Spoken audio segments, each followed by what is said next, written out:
Hello everyone, आप सभी का स्वागत है आपके favourite channel Moms India Vlog YouTube channel पर।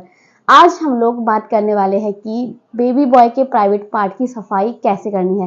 देखो, मैंने लास्ट टाइम एक वीडियो अपलोड किया था, उसमें सभी लोगों के कमेंट्स आ रहे थे कि आप प्रैक्टिकल वीडियो दे दो इसके ऊपर, कैसे करना है। ठीक है, हमको कुछ नॉलेज नहीं है तो ये मैं नहीं कर सकती हूँ। प्रैक्टिकल वीडियो अगर मैं दे दूंगी तो फिर ये यूट्यूब के रूल्स के खिलाफ हो जाएगा। तो मैं आप लोग को ऐसे ही कोशिश कर रही हूँ कि मुंह से बताऊं। आप लोगों को आई होप सब कुछ समझ में आ जाएगा। मुझे काफी सारे मैसेज और कमेंट्स आ रहे थे कि बेबी बॉय के प्राइवेट पार्ट को कैसे साफ करना है। तो चलिए वीडियो को शुरू करते हैं बिना किसी देरी के।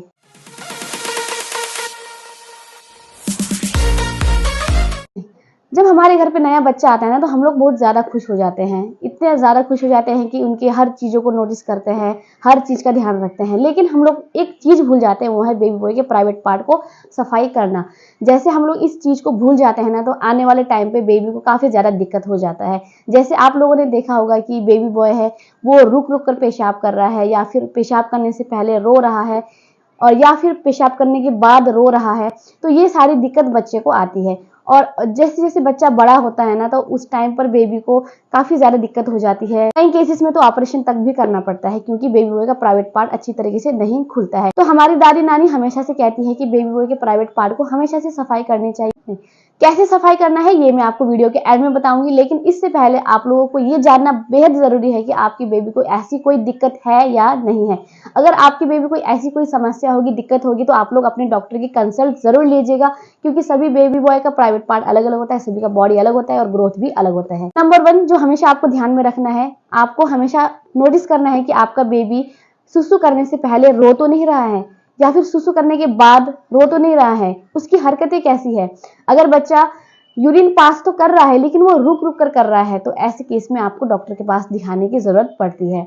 कई बार बच्चा रोता रहता है और हम पेरेंट्स समझ नहीं पाते कि वो किस वजह से रो रहा है, तो इसी दिक्कत की वजह से वो रो सकता है। इसलिए हमारी दादी नानी हमेशा से ये सलाह देते हैं कि बेबी बॉय के प्राइवेट पार्ट को हमेशा सफाई करनी चाहिए।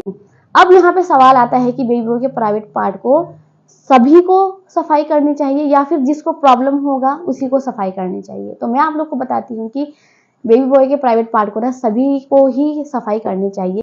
तो चलिए बात करते हैं बेबी बॉय के प्राइवेट पार्ट को साफ कैसे करना है। सबसे पहले जब आप बच्चे को नहलाने ले जाते हो, तो किसी टब में बच्चे को बिठाना है और साफ पानी का धारा उसके यूरिन वाले रास्ते में आपको लगाना है।